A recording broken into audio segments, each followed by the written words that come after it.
திருவாசகத்துக்கு உருகாதார் ஒருவாசகத்துக்கும் உருகார். ஓம் நம சிவாய. இன்னைக்கு பதிவுல திருவாசகம் கீர்த்தி திருவகவல் பாடலோட பொருள் விளக்கத்தை பத்தி தான் பார்க்க போறோம்.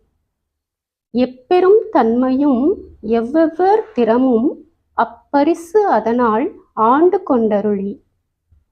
இதோட பொருள் என்ன அப்படின்னா, யார் யார் எத்தகைய குணம் உடையவர்கள், தகுதி பெற்றவர்கள் என்பதை அறிந்து அவரவர் குணத்திற்கும் தகுதிக்கும் ஏற்ற வண்ணம் அவர்கள் இயல்பிலே ஆட்கொண்டருளும் பெருமானே.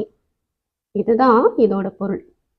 இந்த 2 அடியில மாணிக்க வாசகர் படைப்பின் ரகசியத்தையும் பல வழிகளில் நம்ம போனாலும் இறுதியில ஒரு இடத்தில் சேர்ற அந்த இயல்பை பத்தியும் சொல்லியிருக்காரு. இறைவனோட படைப்புகள்ல எல்லாரும் ஒரே மாதிரியாவா இருக்கும்? ஒவ்வொருத்தரும் ஒவ்வொரு விதமா இருக்கும். குணத்திலையும் சரி, அறிவு வளர்ச்சியிலையும் சரி வேறுபட்டு இருக்கும்.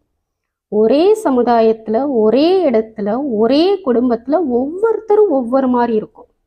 இப்படி இருக்கும்போது எல்லாரும் ஒரே கொள்கையை பின்பற்றி ஒரே வழியில செல்லணும் அப்படின்னு எதிர்பார்க்கிறதே ரொம்ப கடினமான காரியம். எல்லாருமே ஒரே வழியில ஒரே நம்பிக்கையில வாழணும் அப்படின்னா கடவுள் எல்லாரையும் ஒரே மாதிரி ஒரே அளவான மனம், அறிவு, ஞானம் இதெல்லாம் கொண்டவர்களா படைச்சிருக்கணும். அப்போதான் ஒரே மாதிரி எல்லாரும் இருப்பாங்க. ஆனா செம்மறி ஆடுகளை மாதிரி ஒரே மாதிரியான மனநிலை மனிதர்கள் கிட்ட இல்லை. இறைவன் நம்மளை அப்படி படைக்கல.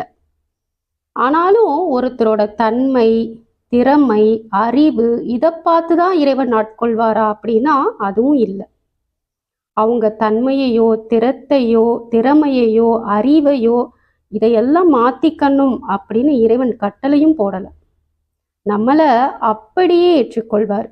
அவங்க வழியிலே அவங்கள போக வச்சு இறுதியா அவங்கள ஆட்கொள்வார்.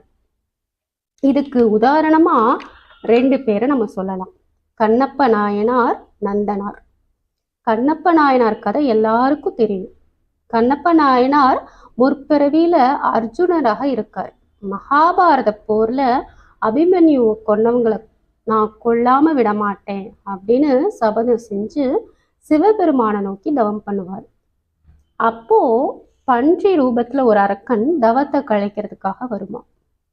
இதனால அர்ஜுனன் பன்றியை கொள்ள அம்பு எய்வான். அதே சமயத்துல வேடவன் மாதிரி சிவபெருமானும் அங்க வந்திருப்பார். அவரும் அம்பெய்வார். அப்போ அம்பு பட்டு அந்த பன்றி இறந்துடும். அர்ஜுனன் தன்னோட அன்பாலதான் பன்றி இறந்தது அப்படின்னு அந்த வேடுவன் கூட சண்டை போடுவார்.